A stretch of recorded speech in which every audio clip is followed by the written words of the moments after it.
Dobro jutro, as they said here in Croatia. That's, I think, the only Croatian that I got today. And the presentation today combines three topics that we have heard. One is AI agents, specifically LLMs. The other is blockchain-based combination with those LLMs. And then the third one is how can that be used in the metaverse? And this is a work that we have been doing with Professor Marinos Themistokleos at the University of Nicosia. And that's the number one question that we want to tackle today. Can we trust an AI to help govern our virtual worlds? That's the key element. Because we are building these virtual worlds, we're creating a lot of content, we're heading towards that point, but can we really trust them? Because that's the process that we're seeing. So the first element that we're gonna talk is about the agents in the metaverse. And all of us use LLMs. We use ChatGPT, Cloud, or whatever you find. And now you're seeing how people are using those LLMs to create content, specifically image and video. And that creation of image and videos are the ones that are gonna fill the elements of the metaverse, that space that we will have and interact. One of the key elements of LLMs is that because they're allowing us to build new content, well, the content will be personalized. Just take the example of VO3, which is a tool to create videos. When they was launched, you have 5 seconds video. The last version, 3.1, now is 15 seconds. And then what will happen in 1 year? It will be 1 minute video. So the trend is clear. We are creating personalized content using LLMs. And the second is, okay, if we use these systems, some people are saying, oh, what if I give my agent access to my wallet? So now imagine that you have your wallet and then you say, oh, dear agent, now that you can do a lot of stuff, that you can buy, that you can access to services, what if you can use my wallet just to acquire services? And that's where the concept we call it LIVA, because it's like how we can integrate those agents and do experiments around it. And especially today, you will see what are the dangers of doing this. Because we will do it, but it's funny how some people are not considering the facts. One of the key elements is like, you have two options right now with an AI agent. You either tell him, okay, I'm gonna put the seed phrase in a .env file, and you can read the .env file if you want to access to my wallet. Or I will just simple chat and paste the wallet and paste the seed phrase. Imagine what people are doing these days. Normally they're just copying and pasting the seed phrase in a public LLM. So I imagine the amount of people that are really putting their funds and their things in LLM because ChatGPT is helping them to do things faster. But that's a problem. Very few people have knowledge about even basic cybersecurity measures. So, and I was doing the test. I was building a system. I put $5 and I was telling, hey, can you help me deploy this smart contract? So that was the experiment that we did. So he said, no, but I'm a secure agent. Okay, I'm gonna send you, and I copy pasted that phrase. He started building the smart contract. We were testing in Polkadot. And you know what happened? In one moment he said, I failed. And he said, okay, what is the wallet that you're using? He gave me a completely different wallet. And he gave me a completely different seed phrase. So now imagine how LLMs are just getting all this info. I don't know if they know if it was me or it was a fault. I don't know. That's the problem of LLM agents. But in the collision that we're gonna see is gonna be tremendous. Because right now that more banks are incorporated stable coins, more companies are incorporated stable coins, and you are combining the sci-fi world with the DeFi world, this will create a lot of impacts. And one of them, specifically in the EU, is the following. Well, as you go to a GDPR, they tell you, okay, you need to erase the data. But in blockchain, you need to keep the data. So that's always the collision. I remember a presentation yesterday that they were trying to send data to the police, but the requirements was, you have to delete the data after 5 years, then you have to change the data each 6 months, but in one moment the police wants the data back, you have to get it back. So that's a big problem that we're having in this system. And one of the elements that people are working is, okay, what will happen when we have these agents really having access to our wallets? and what can they do? That's one of the key questions. Number one, right now the LLM is just interpreting our knowledge and is asking questions. What do you want? How do I help you? What do we do here? But number two, as we saw in the presentation of DAOs, you're building templates, no? Templates to create smart contracts. That's what LLMs are doing these days. If you ask any LLM, hey, build me a smart contract of any specific blockchain, it will do it. Is the code great? Well, is the code secure? Well, it doesn't matter for the LLM. The LLM just wants to do the job for you. And remember that in LLMs, there's one specific use case called tool calling, which is the probability of an LLM to take elements and build things. So what are the best LLMs right now in this time? Well, Gemini 2.5, Cloud 4.5, and GPT-5 are the ones that are pretty good at tool calling. Meaning, if I want to do something, I don't need a great team of researchers at Hitachi for 6 months to build me a template. I can literally tell the guy, hey, can you build me a couple of templates for DAO decision making? And he will do it. And this is today. But now think about the implications in the future, because remember that the LLM agent is just deploying what he feels that I want. Maybe it's not what I really want, and maybe when you have used ChatGPT or similar tools, you have had that problem of, man, I didn't ask for that. So that's the problem. And the third element is like, where is that data being recorded? According to the EU, of course, if you're offering a service in the EU, you have to comply with GDPR. But in reality, every interaction with an LLM is being recorded and sent back to the system, because that's how they're learning, correct? The reinforced learning process of an LLM is like that. So even though you tell me that you have to delete the data, even though I anonymize the data, which is kind of not true, because now some of these companies have announced that depending on the interaction that you're having, they can pinpoint in a specific conversation that you had. OpenAI has said this, Anthropic has said this. Okay, so this is the trend of what we're seeing, and this is what I'm talking about, public LLMs. This is not the trend of private LLMs or open source LLM in your company. This is for public LLMs.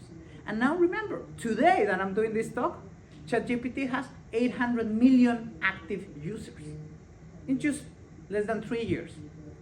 And 5% of them are paying users. So what are the three main problems that we have identified from the literature? Number one, algorithm bias. We all know that when we're coding, the bias of the coder and the organization comes in the product. There is no possibility of creating something called unbiased.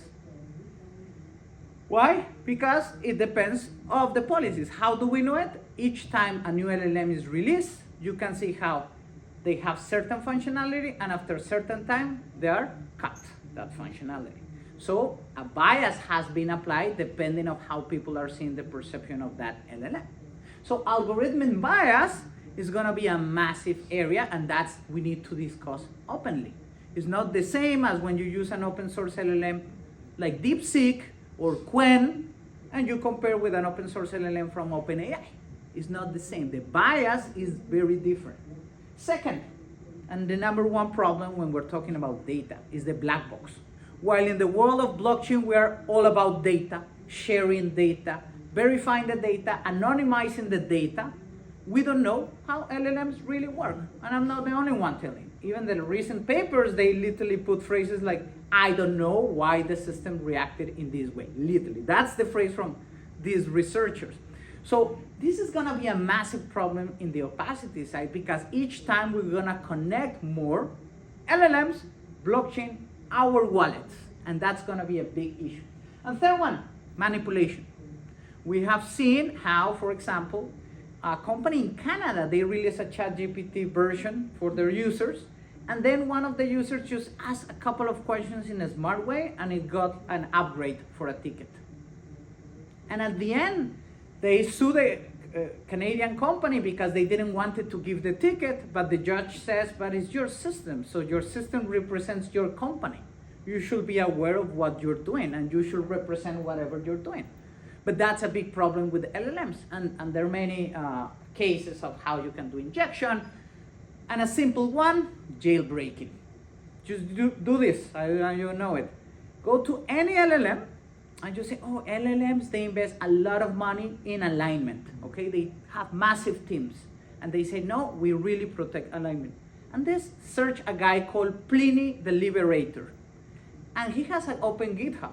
You just copy and paste, and you just jailbreak any LLM today. As simple as that. So no matter the hours and research of alignment, really, Pliny, every time they launch a new one, I'm so surprised, like half an hour after they launch it, that he has already jailbreak, and he's asking how to make a bomb, how to make drugs, how to do stuff. It's very interesting how easy technically is to jailbreak an LLM. So what are the regulatory cracks? Because if we're getting into this new world, well, we will have major impacts in the world and how people are interacting. And this is number one. When an agent causes harm, who's to blame? And this is a very important ethical, moral, and social question. Because if I had that agent and I put it in my website, and then someone interacted with that agent and built something, who's the fault? Is the fault of the company? Is the fault of the creator of the agent? Is the fault of the CTO? Is the fault of the unpaid software developer? Or is the fault of the summer intern that they hired just to put the bot there? And that is one of the major challenges that we're gonna face. So blaming or really responsibility when you're using these agents is gonna be a massive area. So when we're talking about the world of blockchain, we have DAOs being promised as the place that we can decentralize the ways that we take decisions. And there are many DAOs, and we have seen the problems of DAOs because at the end DAOs are reflecting humans. The way that we take decisions are in DAOs. No matter if they have great code, no matter. If you have a group of people that just gather your votes together, you can win the election in any DAO. It doesn't matter. And normally in big DAOs, like the Uniswap DAO, the problem is the more votes you have, the more money you have, the more votes you have, the better decisions you can make. It doesn't matter. It doesn't matter if you have 10,000 people and only one has more money, he will take the decisions in a DAO, which technically goes against the full concept of decentralized autonomous organization, which is not autonomous because who defines the code in the DAO? They're the people that govern the DAO. So now imagine when people, and I like the presentation of the DAO, you said, oh, we're gonna put an autonomous agent to govern the DAO. Who defines what is the code and the vision of that autonomous agent? That is gonna be a massive issue even if we want just to integrate LLMs into DAOs to help us make better decisions. Second, what happens if you are interacting with an agent and then it bans you? Who's at fault? And then we can see it if we compare the Web 2 world, like when you have a YouTube channel, Google bans you and says, hey, you know, these are our conditions, I banned you. But if you have an agent that is responding for you and it bans you, how he made that decision of banning? Did he just make the decision based on some terms and conditions and privacy policy? Or maybe because of the interaction that the person had with the agent? Or maybe the agent just got angry with the interaction, which is happening. The tests have shown that if you want an agent to simulate to get more votes, he will lie more. If he wants to get more likes, he will just jump things. So he will undo the test, run any agent, make them to build something, and sometimes they just lie you. And they don't tell you until you tell them. So that's the problem. So when you're interacting with these agents in the future, what is gonna happen? Like, who are you gonna complain to? Now, one of the key elements is, okay, based on all this world and everything that is happening, what kind of new frameworks we can establish? And this is our analysis from the literature, what we can do today in order to think about that future that we are already building. So, first of all, when you're hiring companies, you have the service legal agreements. And the SLAs are very specific. I give you this platform, but you as a platform are the one that defines. And remember, the prompting is essential. So whoever defines the prompt of the agent, we have seen it has more responsibility. Unless, and that's the unless, the company that is creating the agent has created backdoors into the agents that I don't know, remember, because it's a black box. We don't know how all those agents really work. That's the problem. And I'm talking the massive companies. So that's the only good way that you know is if you have an open source LLM and then you install it locally. But even though if you have access to the weights, still there are many unknowns. And that's the problem, because we have those unknowns. So in that way, we will need to create new systems that allow us to identify what is happening. Then, what are the core principles that we think and that we have been analyzing in our research? Number one, what if we can have audit agents? So what we have found is the following. If you're using, let's suppose, OpenAI API to build your agents, then create a DeepSeek agent to verify and audit. Why? Because they have two different architectures. That's the benefit. But don't create an audit agent from OpenAI to verify OpenAI. You know, because that's the problem. He knows what are the problems. So that's the number one recommendation. Transparency actually could come from agents.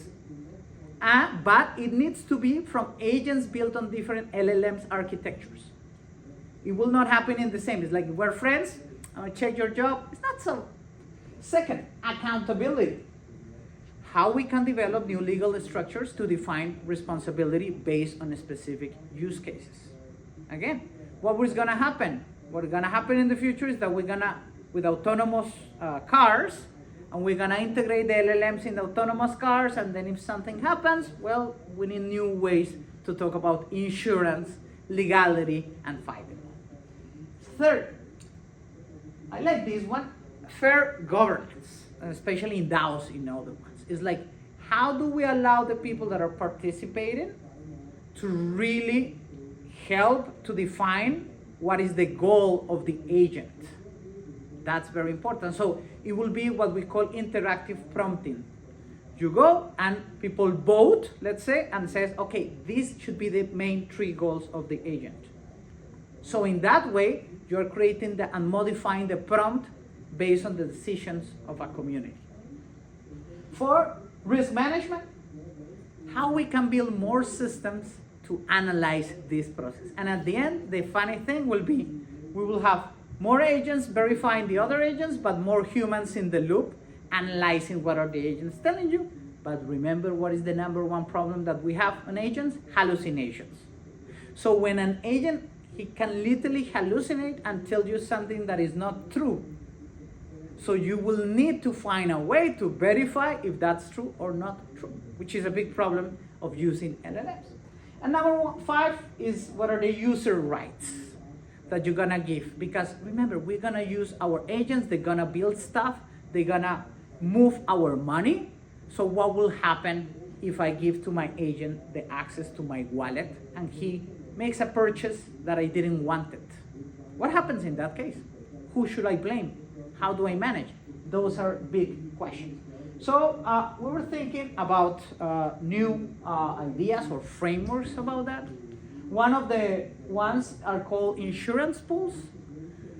So kind of similar to the presentation that you have third parties that are the ones that says, okay, if you're gonna offer that agent to manage your money, I'm willing to cover any problems that that agent has. As simple as that. So instead of having a service legal agreement, I will call it like don't lose my money agreement. And in my don't lose my money agreement, I will literally tell you, if the agent, because you can track what you ask the agent, correct? Make a decision that was not in the process, then you can have a penalty. And then someone can pay for that penalty. But you need insurance pools. And this could create a new type of business models that people can say, oh, I'm just gonna create different insurance pools and I create risk levels. So you have new credit scoring for agents managing your money. And we have seen this. I don't know if any one of you, raise your hand, has used a Telegram bot to buy anything? Like a Telegram bot for crypto? Yeah, a couple of people. So normally right now when you have all the meme coins growing, like for example, Pump.fun, the best way to buy faster was through a Telegram bot. Because what they did is they integrated the wallet, let's say on Solana in that case, you click it and you buy it. But then some people started to do the copy trading. So you have agent that is recommending signals and people are doing that. This is what is happening. Most people are just giving control to the agents and they just put a goal. That is what is gonna continue to happen. So we need to find new ways to analyze, filter, and create frameworks about that. So, key elements, you have the autonomous AI agents, which is the next step. The goal is you to make money with this $1,000. And remember that the problem of autonomous is that the agent will make the decision based on what he thinks is the best, based on the interpretation of your goal. Maybe the goal is simple. I just want to make as much money as possible. That could be a goal. But if the agent reads that, maybe he can do things that you don't approve. What if the goal is just, I just want a safe investment, and then one day he decides to invest in the new meme coin? You know, because it could happen. Maybe he calculated that he invested in that coin and then sold as fast as possible. He could make that safe investment. So those are the challenges. Then you have the data privacy. Again, if we're sharing all of our information to LLMs, how do we make sure that the data is ours and not being shared to other people? And how the LLM is really growing, that's a big challenge. So when you have the accountability challenges, you want an agent that personalizes your experience, but at the end you don't want an agent that shares your content to other people. And product liability. That's gonna be a massive thing when people start offering these LIBA agents to the market that's saying, okay, this is the product liability that we offer and these are our terms and conditions based on what we offer. So a key part of what is coming is, we call it first, community participation. We need more people to know about LLMs and blockchain so they can create new types of solutions. We have dynamic risk monitoring, which you will have is a swarm of agents in different areas working. And the key is how we can create system fairness in this new world. So what's next? First, if you're talking about DAOs, and we're talking about near term, you have what we call secure AI-enhanced DAOs against bias and manipulation. So at the end, the DAO defines its own biases, which is logical. It depends of course, the diversity of the DAO, but they should be clear on the biases. The problem of biases is not talking about biases. It's not that they don't exist, because that's the only way that we can tackle them. And second, if we have our goals, then how we can avoid manipulation in those sense. So if we define the smart contract, how we not allowing a third party to just change our smart contract in the future. Second, in the zero knowledge proof area, we have seen that because of the agent doing certain things, you can record the transactions and then create new types of logs, because LLMs will have memory, but LLMs can choose which part of the memory depending on the configuration they will have it. So you really need to have all those logins specifically on actions. Remember, the action was buy the stock, sell the stock, invest, save. All these elements should be recorded somewhere else outside of the LLM system. Again, I think this is going to be a massive area in the long term. I would call it liability of the agents. So at the end, the agent depends on a company, so they should be liability for that company to be responsible of the actions of their agent. And this is the most challenging one, because of course we're talking about the EU GDPR, we're talking about the US, we're talking about Japan. So if I'm using, even though a Japanese LLM that has a place here, how does it really work? And then if we're not having these discussions now, when the problems of LLM agents using our wallets will come, then we don't know what to really do. So at the end, this is our challenge, how we can transform from the black box world of LLMs into blockchain, so we can create that trust, secure system that we always dream. And these are some research questions that we have been thinking. How to build fair AI-enhanced DAOs that mitigate algorithmic bias. Second, how we can take zero-knowledge proofs protect privacy on chain. Who's liable with a harmful agent is controlled via a tradable token. And this is one of my areas of research, because now if you have tokens of ownership of a fund, but then the agents commit something, where the liability comes to. And the fourth, how to harmonize regulation in borderless metaverse. And this is our final question. As we move and build these new worlds towards that metaverse and towards that space, what rules are set stone and what rules do we need to change? And if you want just to talk more about asset tokenization, AI agents, please add me on LinkedIn. And thank you very much.